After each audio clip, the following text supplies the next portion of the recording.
Fabrizio Romano confirms Arsenal's interest in Real Madrid starlet Victor Valdepenas. Arsenal have continued their tradition of scouting young European talents, and their latest target appears to be Victor Valdepenas, an 18-year-old center-back from Real Madrid Castilla. The highly rated Spanish defender has impressed with his maturity, composure on the ball, and consistent performances under Castilla coach Raúl González. According to transfer expert Fabrizio Romano, Arsenal have been monitoring Valdepenas for several months. Speaking to Caught Offside, Romano said, "Who can be the next talent playing at Arsenal? I have one name. It's a talent Arsenal have been observing for some time. Victor Valdepenas, also called Vald. He's a Real Madrid player, a young Spanish center-back that Arsenal have been monitoring for months. Valdepenas is considered one of the brightest defensive prospects from La Fábrica, Real Madrid's famous academy. Alongside fellow teenager Joan Martinez, he has become an important player for Castilla this season. His calm defending and ability to play out from the back fit perfectly with Mikel Arteta's football philosophy, which values technical and composed defenders. However, Romano also pointed out that signing him would be extremely difficult. It's not going to be easy because he's a Real Madrid player, he explained. All players want to stay there and see Madrid as the best project possible. Real Madrid, for their part, have no intention of letting Valdepenas leave anytime soon. They view him as a key figure in their youth setup and believe he could become part of the senior squad in the future. The club reportedly rejected any talks about his exit during the last transfer window, underlining their confidence in his potential. For now, Arsenal's interest remains a matter of long-term observation. The Gunners are likely to continue tracking Vald's progress, hoping that an opportunity to sign him might arise in the future. Still, with Real Madrid determined to keep their young talent, a transfer seems unlikely, at least for now. Thanks for watching. Like and subscribe. Arne Slot jumps to defense of Mohamed Salah after Liverpool star misses many opportunities in Chelsea loss. The Liverpool star drew blank in front of goal as Reds crashed to defeat at Stamford Bridge. Arne Slot defended Mohamed Salah despite missing many opportunities against Chelsea, insisting the Egyptian is allowed a few duff performances because he's only human. Salah has set incredibly high standards since joining Liverpool from Roma in 2017, never scoring fewer than 18 Premier League goals a term across 8 full seasons. The 33-year-old has 3 goals and 3 assists in all competitions for the Reds so far this term, but failure to register any goal involvements against Chelsea in Saturday's 2-1 defeat to the Blues at Stamford Bridge means it is the 3rd league game in which he has drawn a blank already this term. Salah was rested in midweek as he appeared off the bench for a 28-minute cameo in Liverpool's shock 1-0 Champions League defeat to Galatasaray. Slot said, "That's then interesting. Did he create so much today because he didn't play during the week? Or did he miss the chances because he missed a bit of sharpness that he could have had if he'd played against Galatasaray? We will never know. What I like is that he got many times in a position he would like to be in and I would like him to be in. He has shown in his career, and since I'm here, that he can score goals." He added, "Today he had many opportunities to do what he has done so often, but he is a human being. It is not like every chance he gets is always a goal. He can have games when he has chances in promising positions and doesn't get a goal or assist. We created more than enough chances to score more than one goal last week and today. When we did score, I thought we were going to win it.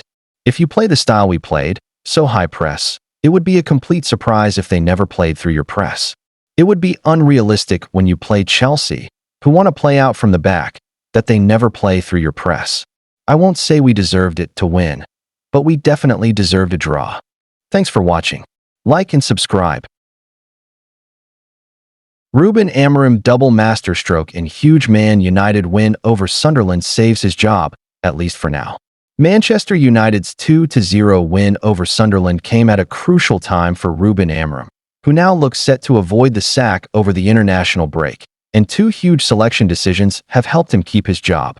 While the Red Devils have continued to back their manager, pressure has been increasing behind the scenes, and the club's board have even begun looking at potential replacements, such as Oliver Glasner and Andoni Iraola. One source bluntly told Fletcher that Amorim looks knackered and knows it hasn't been working so far. But despite constant speculation online, The manager chose to stick with his 3-4-3 formation, though he made two particularly big decisions with regards to his lineup today. Amorim handed a debut to goalkeeper Sen Lamens, who put in a largely solid performance, especially considering it was the 23-year-old's first taste of Premier League action. The Old Trafford faithful cheered almost everything he did in the game.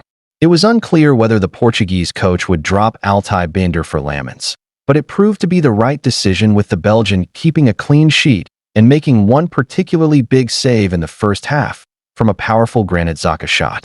He also made a very important stop in the 89th minute to keep his clean sheet intact and maintain United's 2-0 advantage. Ruben Amorim's trust in Mason Mount pays dividends. Amorim also decided to start Mason Mount. It was a big call, as he had to drop Matheus Cunha from the starting 11 to fit him in. But the manager's trust in the England international, who has been plagued with injuries in recent seasons, definitely paid off. Mount, 26, played very well, particularly in the first half, and scored the crucial opener in the 8th minute with a composed finish, following a good pass from Bryan Mbeumo. The midfielder played 65 minutes before being substituted off for Cunha, and the Brazilian performed well once he got onto the pitch at Old Trafford.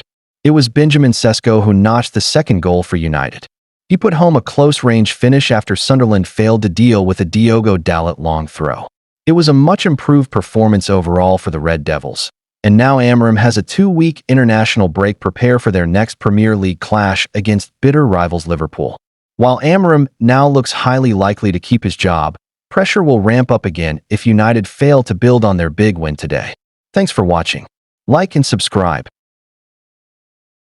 David Ornstein provides fresh update on Ibrahima Konate's Liverpool contract. Ibrahima Konate is out of contract at the end of the season. Real Madrid continue to be linked with a move for Liverpool's centre-back Ibrahima Konate following William Saliba's contract renewal at Arsenal.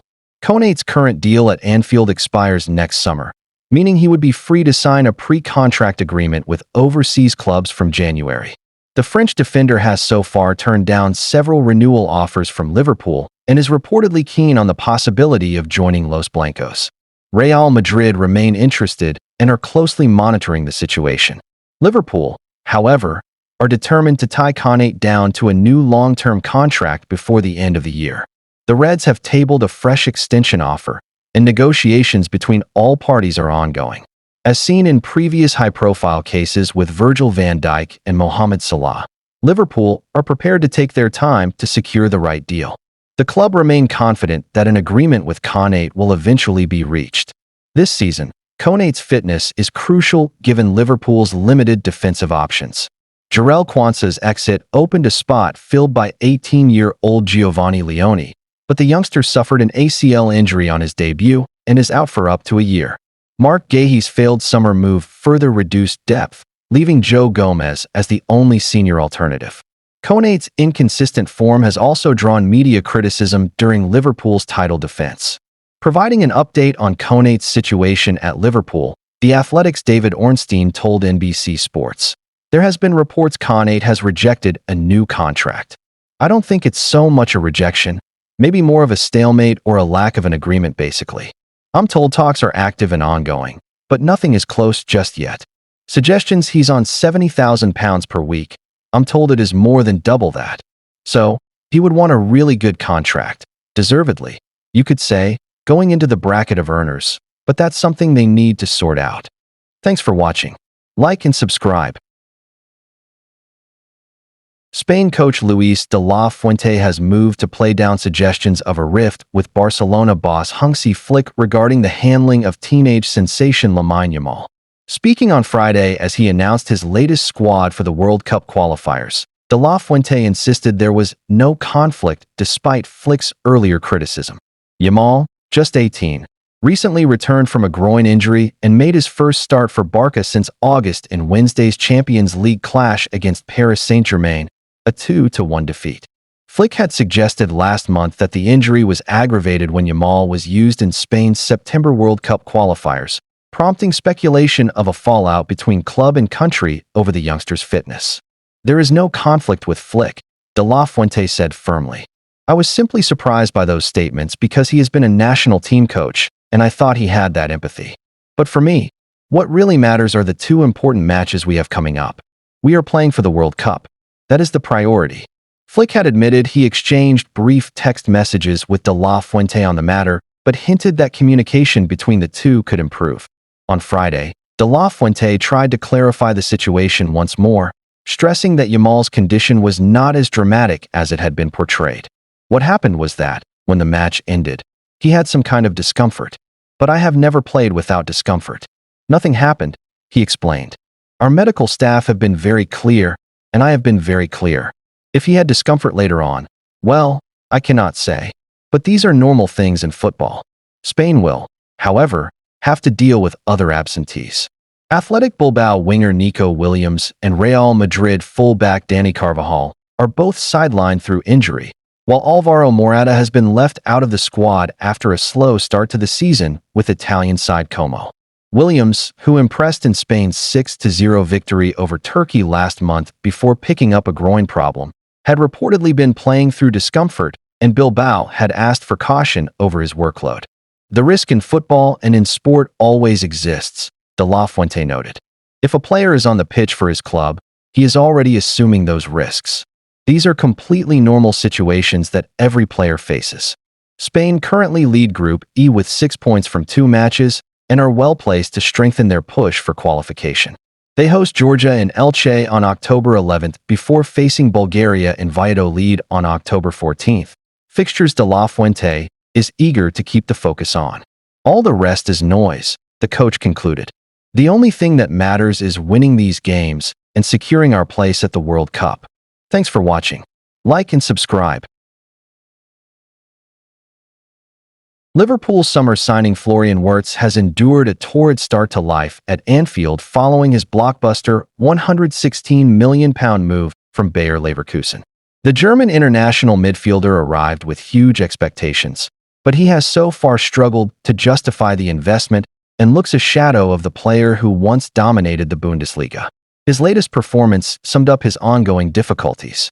Wirtz was largely anonymous as Liverpool slumped to a disappointing 1-0 defeat against Galatasaray in the Champions League last night. Despite being entrusted with a central role in Arne Slot's setup, he barely influenced proceedings and too often disrupted Liverpool's rhythm rather than enhancing it. The statistics painted a bleak picture. Wirtz lost possession 14 times, won just 4 of his 13 duels, and was dribbled past twice. He attempted 3 dribbles, but completed only 1, highlighting his lack of impact in breaking opposition lines. Former Liverpool defender Jamie Carragher did not hold back in his criticism. Speaking on CBS Sports, he urged Slot to take decisive action. I don't feel like I'm watching a top team. Liverpool aren't playing football at the moment, they're playing basketball. It's end to end, and I don't think top teams play like that. The obvious problem that stands out is Florian Wirtz. He's just not at the races at all. He's a young boy going to a new league. He's got plenty of time to grow as a Liverpool player. However, I think he needs to come out of the team for Liverpool to get back to where they were last season, and then go from there to try and build some confidence and defensive stability. Carragher's assessment feels hard to argue with. While Liverpool's backline has looked vulnerable this season, Wirtz's struggles in midfield have added another layer of concern. Instead of being the creative heartbeat he was at Leverkusen, he has looked overwhelmed in the faster, more physical Premier League environment and hesitant on the European stage. Liverpool's midfield, once renowned for its intensity and balance, has been thrown off rhythm by Wirtz's inability to adapt quickly. His tendency to slow down play has often frustrated teammates and supporters alike, and rather than dictating tempo, he has become a weak link in a side already short on cohesion. Slot now faces a delicate decision. On one hand, persisting with Wirtz could help accelerate his adaptation. On the other, continuing to expose him to high-pressure games risks further damaging both his confidence and the team's performances. Pulling him out of the firing line may be the wiser move, not only to restore some balance and stability to Liverpool's midfield, but also to protect the long-term development of a player who still possesses enormous potential. Liverpool's campaign is already shaping up to be demanding and unforgiving, with little margin for error. In such a climate, they cannot afford passengers. Wirtz remains a long-term investment with the talent to flourish in England, but at present, He has plenty of work to do before he can be trusted to lead Liverpool's midfield in the way the club envisioned when they made him their record signing. Thanks for watching. Like and subscribe.